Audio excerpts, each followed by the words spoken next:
Hi students, good morning. Welcome back to my class today. In the previous class, we have discussed about internal memory. Okay, what is internal memory and what is the purpose of internal memory? All those details we have discussed in the previous class.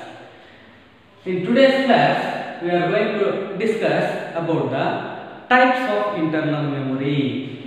See, if you come to types of internal memory,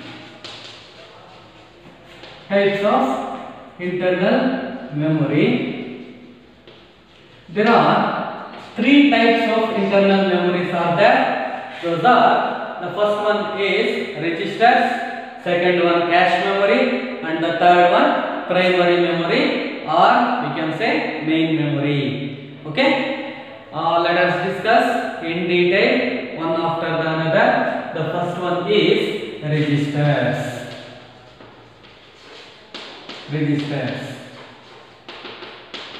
See, first, what is register?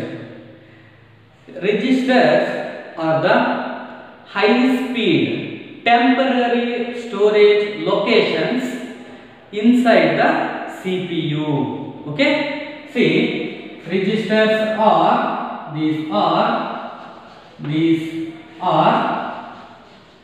high speed temporary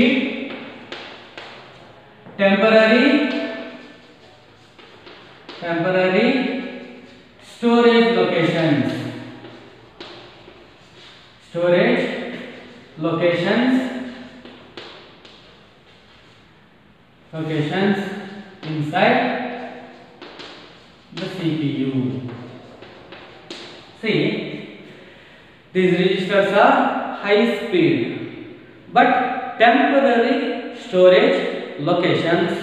These registers are present inside the CPU, within the CPU. Okay, then here it can able to store data and instructions. Where will it get from all those data and instructions? See, the data and instructions, the processor it fetches data and instructions from the RAM and cache memory. Those data and instructions which are needs to be executed, those instructions are moved to registers. Understood everybody? Which are fetched from cache. Memory and RAM. Okay, which the instructions needs to be processed instantly. Those instructions the processor will fetch from RAM and cache memory, and those instructions are moved to registers. Those instructions are stored in the registers. Okay, here the next point is, these registers work under the direction of control unit. See, these registers work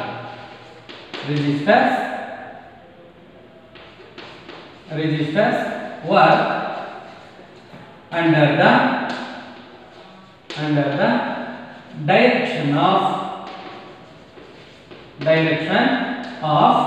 control unit. Okay, these registers work under the control of control unit. Is it clear? Here, to store, access and to transfer the data or instructions from register to other component like processor to process those instructions and data under the direction of control unit. It can be able to store the data because registers are used to store temporary and intermediate results temporarily. Okay, here the same thing is going to happen. It will fetch those instructions and move to registers. Those instructions and data are executed under the control of control unit. Okay, see, these registers affect the processing speed of processor. That is depends on the number of registers and the size of registers. The number of registers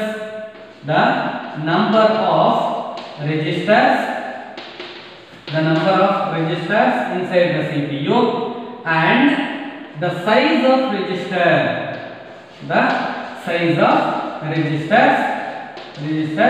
inside the CPU, it will affect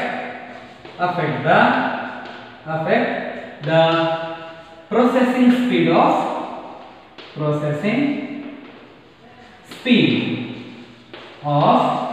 the CPU, or we can say processor or CPU. See here, we have to understand this point. The registers are temporary storage locations inside the CPU. What the processor is going to do?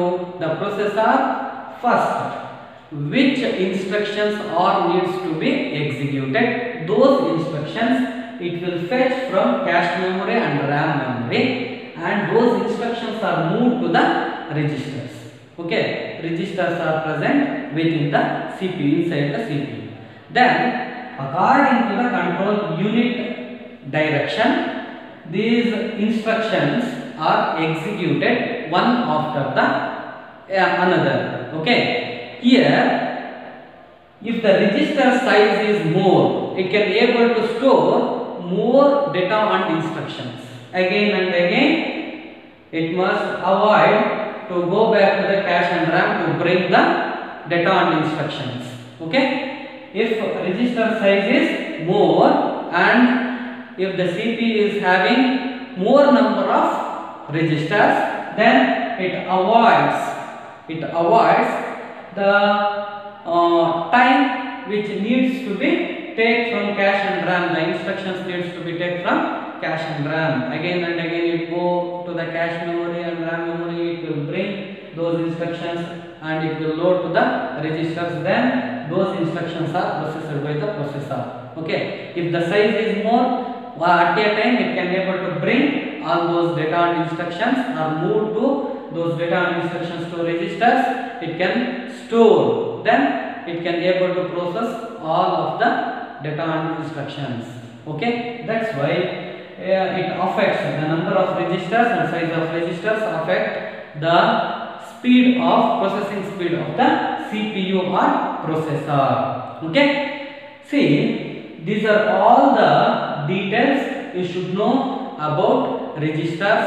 Okay, different kinds of registers are there. Okay, each register is going to perform different kinds of operation. For example, memory address register, memory buffer register. Okay, like this, different kinds of IR, program PC, program counter, accumulators. These different kinds of registers are available inside the CPU. Each and every register is going to perform its own operation. Okay, these are all the details you should know about registers. Okay, the next one is cache memory. The next type of internal memory is cache memory. You have to pronounce it as cache memory.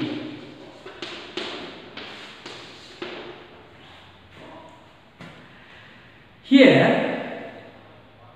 if you observe the cache memory is also a high-speed memory which resides between the CPU and RAM. Okay, which resides between the CPU and RAM. See, cache memory is a high-speed memory.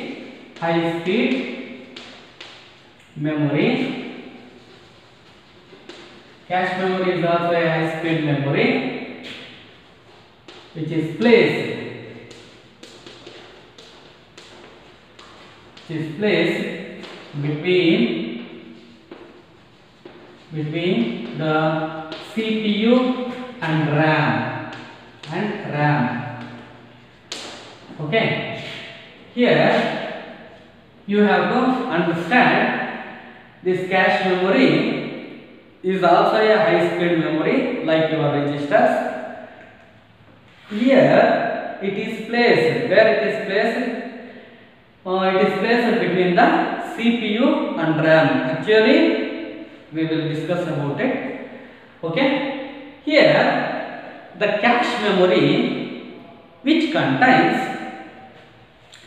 the instructions which are executed more often. That means the instructions which needs to be executed later, those instructions are contained by this cache memory. Okay, now the instructions which are in the registers, those instructions are executed first by the processor. Next, what kind of instructions, which instructions needs to be executed by the processor, those instructions are stored in cache memory. Is it clear? Okay, the next point is here the cache memory which is also affect the speed of processor, because first, the processor, after executing the instructions which are in the registers, then which instructions needs to be executed, those instructions it will fetch from cache memory and RAM. First, it will look in the cache to process the instructions which are needs to be executed.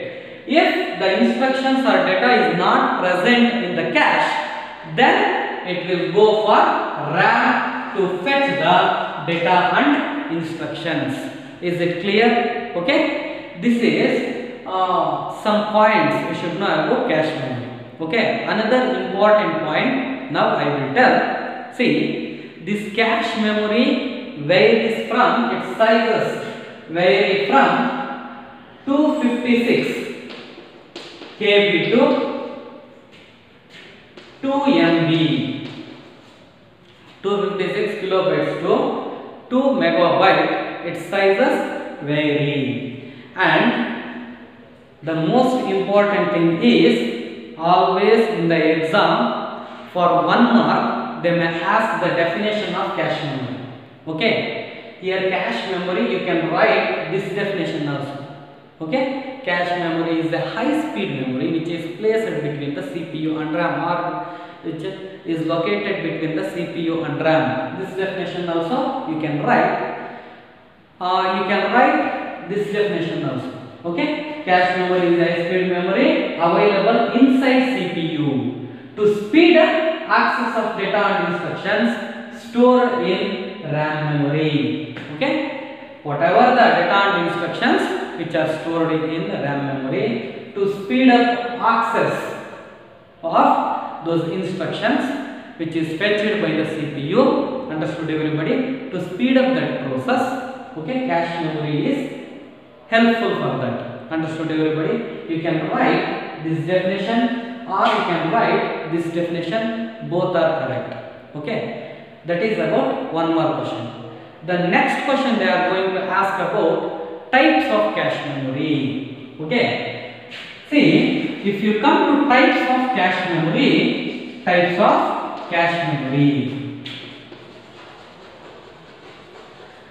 see, there are 3 types of cache memories are there. There are 3 types of cache memories are there. Okay, the first one is L1 cache or level 1 cache. You can say level 1 cache, or the next one is level 2 cache, and the last one is level 3 cache. Okay, here 3 types of cache memories are available. Okay, the first one level 1 cache. See, this level 1 cache and level 2 cache are built into the CPU, or we can say processor. This is the processor. Here you can find the L1 and L2 cache. Here registers and L1 cache. Okay. The next one is, this is L2 cache. Okay. And the next one is, here you can find the memory, that is RAM, and it will fetch data from your disk, hard disk or any kind of disk memory. Okay, any kind of magnetic disk. Okay, here for RAM, when the computer is switched on, it will store, or the operating system and the instructions which are needs to be executed, those are loaded into the memory from your disk. It may be hard disk or it may be your magnetic any kind of disks. Okay, it will load into the memory. Then what it is going to do, the processor, it will fetch the more often instructions which are needs to be executed. Those instructions are moved to cache. Okay, what the processor is going to do, it will fetch the instructions from the cache. Understood everybody? And this RAM, those instructions are moved to the registers. Understood everybody? Here these instructions which are stored in the registers are executed first. Later on, it will fetch again the instructions from cache memory. If the instructions which are needs to be executed more often are not present in the cache memory, then it will go for RAM to fetch those instructions to process. Okay, this is about the diagram which I have written on the board. You have to understand about it. Okay, the next one, L1 cache and L2 cache. I think it is clear. The third one is L3 cache. Okay, L3 cache, actually it will come for the processor. Nowadays whatever the processors we are getting, like i7 processors, i8, i9, these kind of processors, one more cache chip is present on the motherboard. Okay, to speed up the processor, one more cache chip is available on the motherboard, that is L3 cache. Okay, for in the latest motherboards you can find this L3 cache. Understood about it? Okay, these are all the details you should know about cache memory. These are all the details you should know about cache memory. Okay, the next one, or we can say the last type of internal memory is primary memory. Here one more point is important. Cache memories also you can get in different sizes. Okay, see here, L1 cache is available in 256 KB. Okay, then the L2 cache is available in 6 MB. Okay, and the L3 cache you can get up to 12 MB. L1, L2 and L3. These are the storage capacities. Okay, you can get in the market. L1 cache 256 KB. It will start from, and its range is 256 kilobytes. L2 cache 6 megabytes and L3 cache is 12 megabytes. Understood everybody? These are all the details about cache memory. You should keep in your mind. The next one is, next type of internal memory is primary memory. Primary memory. Okay. Primary memory, we can also call it as main memory.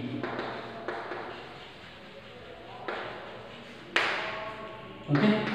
Main memory, already we have studied about this primary memory.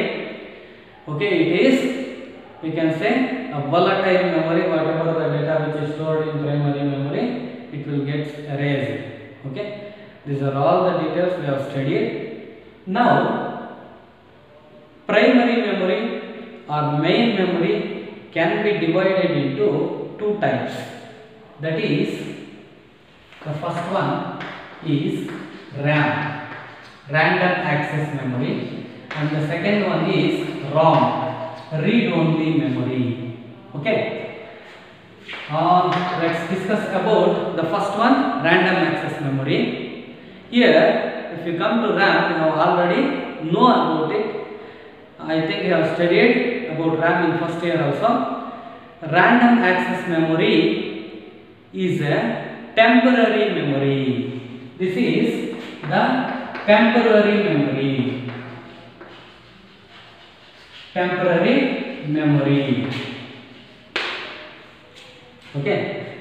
See, whatever the data and information which is stored in RAM, it gets erased when the power supply goes off in computer. Okay. When we remove the power supply in computer, whatever the data and instructions which are stored in the RAM, it will get erased. All the details get erased. That's why this is known as temporary memory or volatile memory. You can also call it as volatile memory. Okay, is it clear? See, random access memory. The user can be able to access this memory which are stored in this memory, but that memory is temporary. That is not permanent. Okay. The next one is ROM, read-only memory. Okay, if you come to read-only memory, if you observe the name read-only, whatever the data and instructions which are stored in read-only memory, okay, those instructions you can able to view, but you cannot able to modify them, or the user cannot modify the instructions which are stored in the ROM, or the user cannot be deleted, which are the instructions which are stored in the read-only memory. Hence the name read-only memory. You can read it, but you cannot modify the instructions which are stored in it. Understood everybody? Is it clear? Okay. Here you have to understand the concept, because already you have studied about ROM and RAM. Okay, this is temporary memory, but it can be able to read, but it is permanent memory. This is permanent memory. Permanent memory.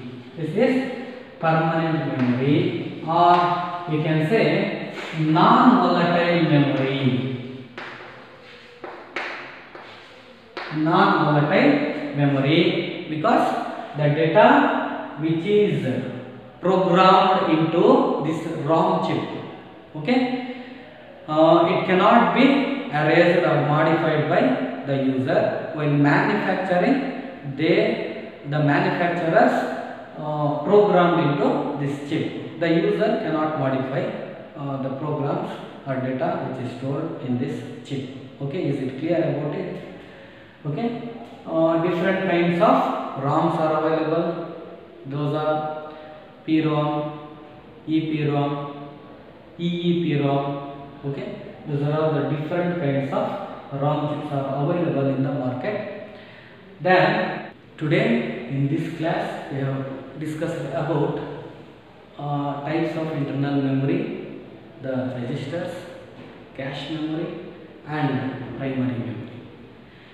Among these we should know about registers.